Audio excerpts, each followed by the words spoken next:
Okay, I want to explain all kind of snap tools or guides. If you go into the polygon, if you right click, as you can see, we have three things here. Smart guides. These smart guides are, for example, we draw something like this. As you can see, it's guiding us, it's purple line. It's guiding us. For example, it tells you, okay, this is exactly direction of that. You can click it or want to direction of that. As you can see, there are guides. Or let's go into fabric.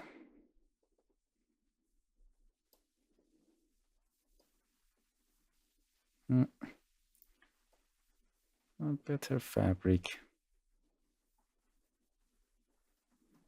Yeah, that's better. If you go into the edit pattern and oh, it's bad. If you go into your pattern, for example, you want to change it and you want to move it exactly at this direction, just click and drag, and as you can see, a guide tell you, okay, this is all direction. This is a smart guide. Nice. As you can see, this is a smart guide, purple line. Sometimes it's annoying, you can turn it off. Right click and turn it off. You can move it freely. And we have a best idea for doing that. Before releasing your mouse, right click, and as you can see, as I said before, you can move in distance the exact number that you want. That's sometimes you need, sometimes you don't need. A snap to pattern.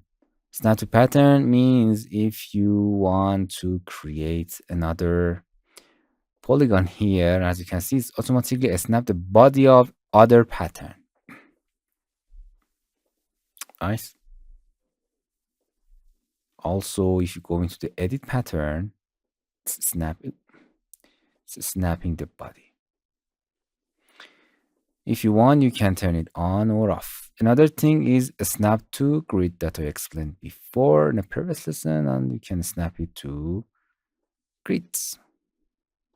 I usually turn all of them off because I can move my points and drawing freely. I don't want to snap to everything. Okay, we have a snap guide and a snap to pattern. Hello my friends, to continue these tutorials on YouTube, subscribe us, like us, and hit the bell icon. And now you will be alerted about all of the amazing videos that we release.